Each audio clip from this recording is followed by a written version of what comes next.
할렐루야. 우리의 삶 가운데 찾아오셔서 우리들의 걸음을 힘있게 하시고 하늘 소망을 품고 살아갈 수 있도록 도와주시는 살아계신 하나님, 우리 아버지께 찬양과 경배를 드립니다. 가을 단풍이 우리나라를 금수강산으로 수놓아 가고 있습니다. 오곡백과를 거두어들이는 농부의 손길이 바쁘기만 한 계절입니다.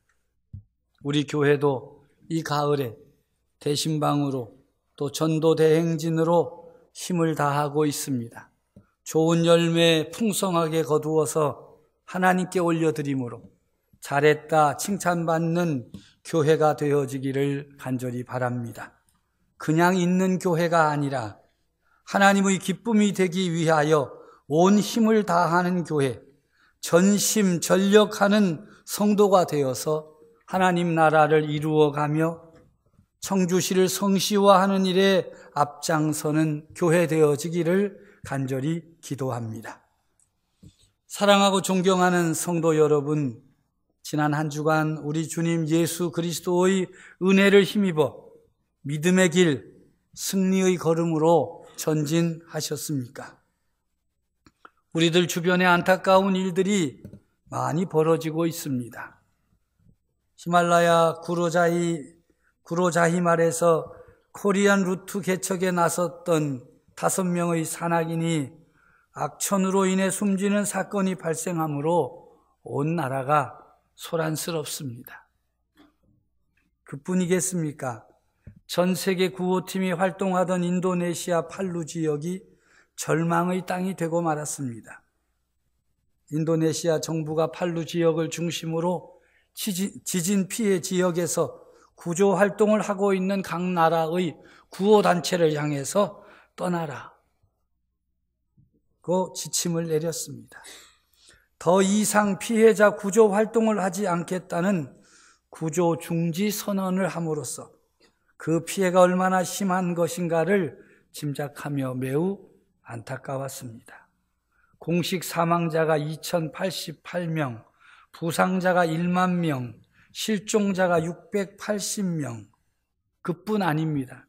집안 액상화 현상으로 사라진 마을이 3곳으로 최소 5,000명의 주민이 행방불명이 되었습니다.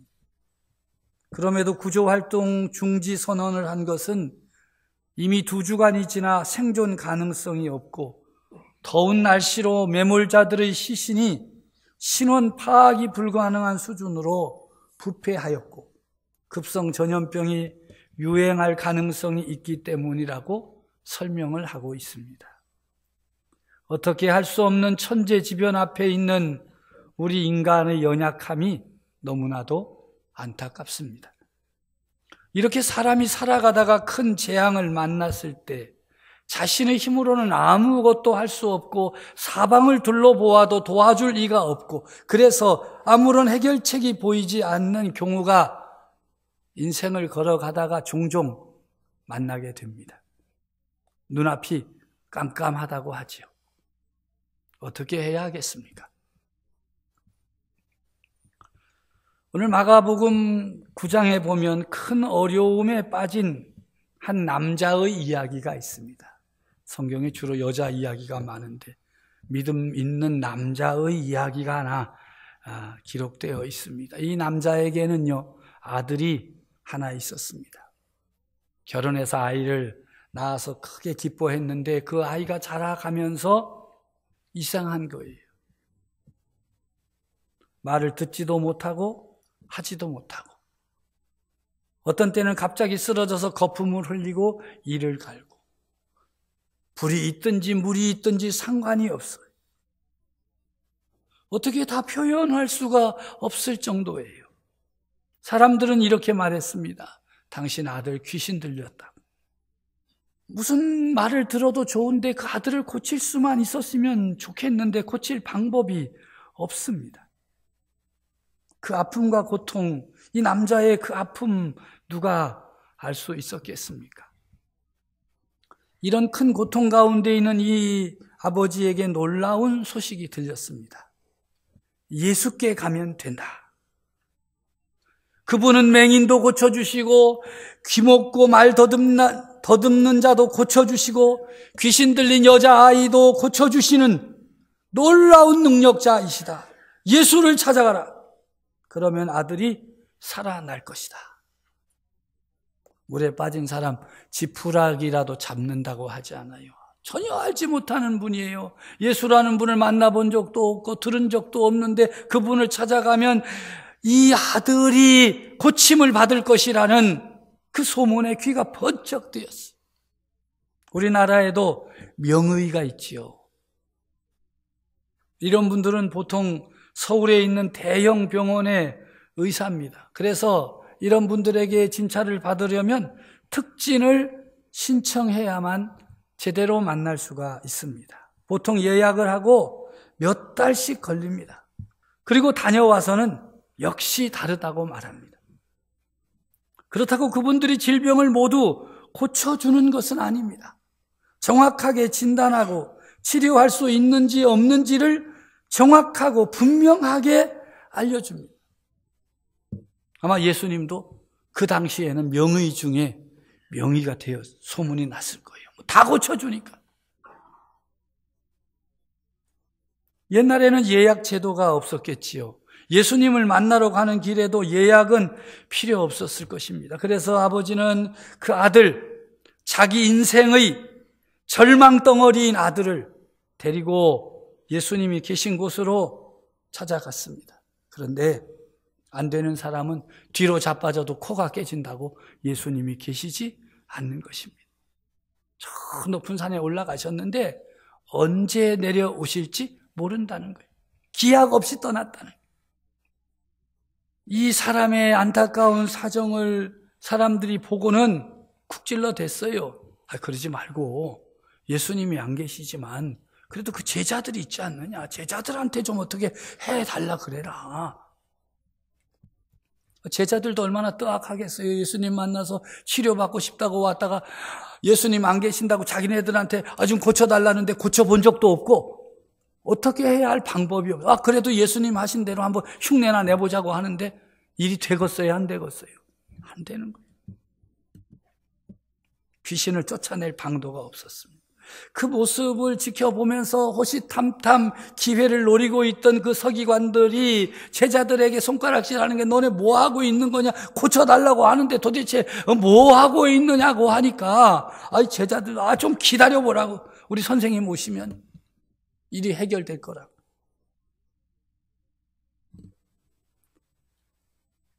이런 와중에 예수님께서 변화산에서 내려오셨습니다. 제자들에게 와 보니까 서기관들과 말씨름을 하는데 제자들이 보통 어려운 지경에 빠진 게 아니에요. 그곳에 있는 사람들이 예수님 발견하고는 매우 놀라웠습니다.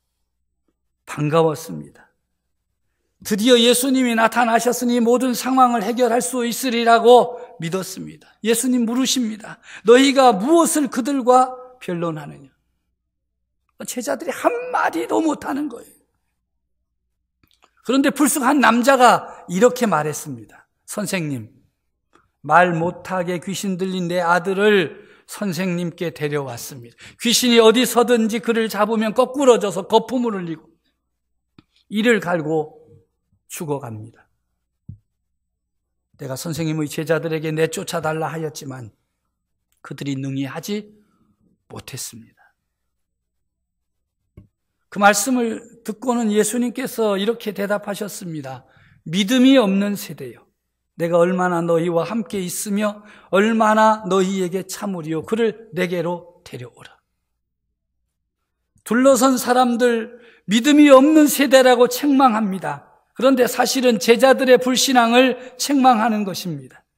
제자들의 불신앙을 책망하면서 예수님은 그들이 무능할 수밖에 없는 원인, 그들의 실패의 원인은 불신앙이라고, 믿음이 없는 세대라고 책망하신 것입니다. 오늘 우리를 향하여 예수님께서 무엇라 말씀하시겠습니까? 믿음 있는 세대라고 하시겠습니까? 믿음이 없는 세대, 믿음 결핍증에 빠진 세대라고 책망하시지는 않겠습니까? 믿음이 있는 것 같으나 믿음이 없는 사람들이 참 많습니다. 우리가 사는 세상에서도 사람들끼리 믿냐, 믿지 않냐 이런 거 가지고 신경이 버릴 때가 있잖아요.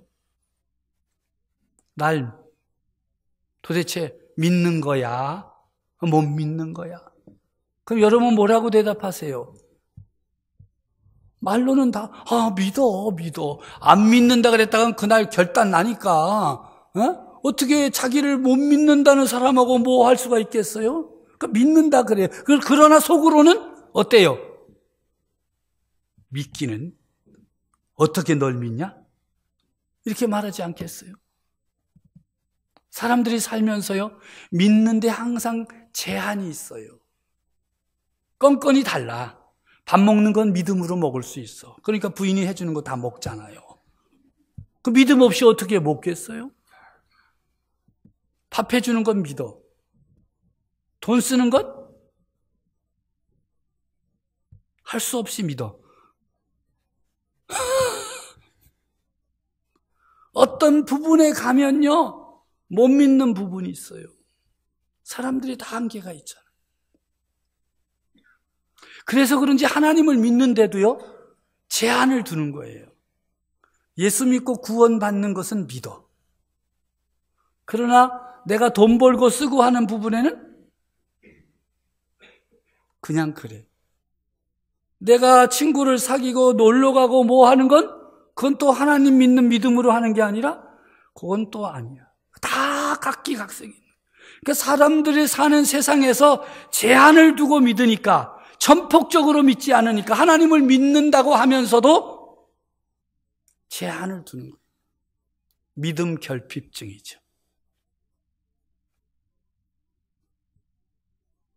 이 시대는 믿음 없이는 한시도 살 수 없는 시대인 동시에 믿는 듯 하나 믿지 않는 믿음 결핍증에 걸려 있습니다. 이 믿음 결핍증이 심한 사람들은 성도들 가운데 있어요. 더 많아요. 세상 사람들은 하나님을 믿지 않으니까 그냥 불신의 세대예요. 그러니까 믿고 말고 할 것 없어요. 안 믿어요. 반면에 성도들은 하나님을 믿는 사람과 믿기는 하나 여전히 자기를 더 믿는 사람으로 나뉘어지는 거예요. 성도 여러분, 곤란한 질문 하나 드리겠어요? 여러분은 하나님을 전폭적으로 믿으십니까? 아니면 믿기는 하지만 나를 믿는 것보다는 하나님을 믿는 것이 더 연약하지는 않습니까? 아이가 예수님 앞에 드디어 섰습니다. 그때 귀신이 예수님을 보고는 그 아이로 심히 경련을 일으키게 합니다. 쓰러져 거품을 흘리게 합니다. 예수님께서 그 아버지에게 물었습니다. 언제부터 이렇게 되었느냐? 어릴 때부터입니다. 귀신이 그를 죽이려고 불과 물에 자주 던졌습니다. 그러나 무엇을 하실 수 있거든 우리를 불쌍히 여기사 도와주옵소서. 우리를 불쌍히 여기사 도와달라고 합니다. 예수님을 위해 한 일도 없고 할 수 있는 힘도 없지만 불쌍히 여기시고 도와달라고 간청을 합니다. 체면도 없이 염치도 없고 그냥 매달리는 아버지의 이 모습을 통해서 무엇을 느낄 수가 있습니까? 오늘을 살아가는 우리 아버지들의 모습이 보이지는 않습니까?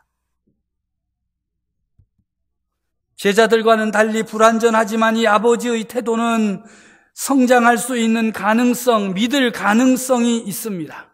하실 수 있거든이라는 말 속에는 신앙과 불신앙 모두를 포함하고 있습니다. 또 아이를 불쌍히 여겨달라고 하지 않고 우리를 불쌍히 여겨달라고 합니다. 아이와 자신을 모두 불쌍히 여겨달라는 것이지요. 사실 아이가 불쌍하지 않습니까? 그런데 그 불쌍한 아이와 함께 살아야 하는 부모는 더 불쌍합니다. 더 아픕니다. 그렇지 않습니까? 가족 가운데 한 사람이 큰 병에 걸리면 얼마나 안타깝습니까? 아픈 사람은 아픈 대로 고통을 당하지만 그 아픈 사람을 돌보고 그를 위로하고 붙들어주면서 그가 당하는 고통을 생각하며 함께 아파해야 하는 가족은 더 힘이 들지 않겠습니까?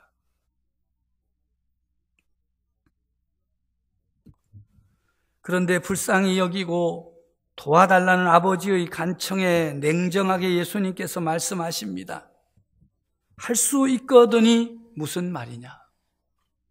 믿는 자에게는 능히 하지 못할 일이 없다. 믿는 자에게 모든 것이 가능하다고 선포하시는 예수님의 말씀에는 중요한 믿음의 원리가 담겨져 있습니다. 첫째로 믿는 자라는 표현은 예수님을 믿는 신앙을 의미하는 것입니다. 예수님은 아이를 고칠 수 있는 하나님의 능력을 확고하게 믿고 있기 때문에 치유가 가능한 것이며 이 아버지도 그것을 믿어야 한다라고 말씀하십니다. 또한 믿는 자라는 표현은 예수님의 능력과 권위가 그 아이의 생명을 구할 수 있다는 것을 믿는 신앙을 내포하고 있습니다. 세 번째로는 하나님의 아들 예수 그리스도를 믿는 믿음이 우리를 살린다는 원리를 말하고 있습니다. 아이의 아버지가 깨닫고 큰 소리로 외칩니다. 내가 믿나이다. 나의 믿음 없는 것을 도와주소서. 이 아버지의 외침은 역설적이지만 모순되는 것은 아닙니다. 그가 처음에 그의 아이를 예수님에게 데려옴으로써 자신의 믿음을 보여주었고 더 나아가서 간절히 도움을 요청한 것은 그의 믿음을 나타내는 것입니다. 그가 간절하게 요청은 하였지만 하실 수 있거든이라는 표현은 불신앙이 담겨져 있는 표현이에요. 그래서 신앙과 불신앙을 모두 가지고 있는 것입니다. 그가 예수님에게 나온 것은 예수님을 믿었기 때문이 아니라 예수님에게 무엇인가를 요구하려고, 부탁을 하려고 온 것입니다. 그랬던 그가 예수님의 말씀 앞에서 자신의 믿음을 고백합니다. 내가 믿나이다. 나의 믿음 없음을 도와주옵소서. 예수님께서는 그의 고백과 간청을 들으시고 능력을 나타내 주셨습니다. 예수님께서 그 더러운 귀신을 꾸짖고 명령을 하십니다. 말 못하고 못 듣는 귀신아, 내가 내게 명하노니 그 아이에게서 나오고 다시 들어가지 말라. 귀신이 소리 지르며 아이로 심한 경련을 일으키게 하고 나갔습니다. 아이가 죽은 것 같이 조용해졌습니다. 그 광경을 바라보던 사람들이 수론댑니다. 죽었다. 아이가 죽었다. 그런데 예수님께서 아이의 손을 붙잡아 일으키실 때에 아이가 일어났습니다. 고침을 받은 것입니다. 할렐루야.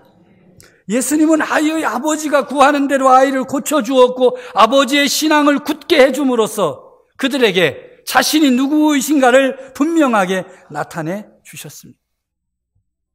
사랑하는 성도 여러분, 예수님으로부터 아이의 손을 인계받은 그 남자의 얼굴, 그 아버지의 얼굴을 그려볼 수 있겠습니까? 감격, 또 감격이 아니었겠습니까? 눈물이 앞을 가리지 않았겠습니까? 아이의 손을 잡고 집으로 돌아가는 길의 걸음은 어떠했겠습니까? 제대로 걸을 수 있었겠습니까? 급한 마음으로 아이의 엄마를 향해 달려가느라 예수님께 대한 인사나 제대로 했겠습니까? 성도 여러분들에게도 이런 감격의 역사, 예수 그리스도께서 고쳐주시는 치유의 역사가 있기를 우리 주님의 이름으로 축복합니다. 이것으로 끝나지 않습니다. 매우 불편한 사람들이 있었습니다. 바로 예수님의 제자들입니다. 자기들이 아무리 애써도 안 되던 일이 어떻게 예수님 말씀 한마디로 귀신이 쫓겨나가고 아이가 낳게 되었으니 얼굴을 들 수가 없습니다. 그래서 예수님을 따라가다가 조용한 자리에서 물어보았습니다. 우리는 어찌하여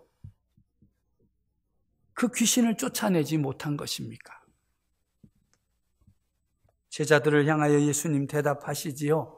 기도 외에는 이런 종류가 나갈 수가 없다. 예수님은 우리에게 병을 고치는 일뿐 아니라 믿음의 역사가 일어나기 위해서 반드시 필요한 하나님의 능력과 치유의 통로로서 기도가 중요함을 가르쳐 주십니다.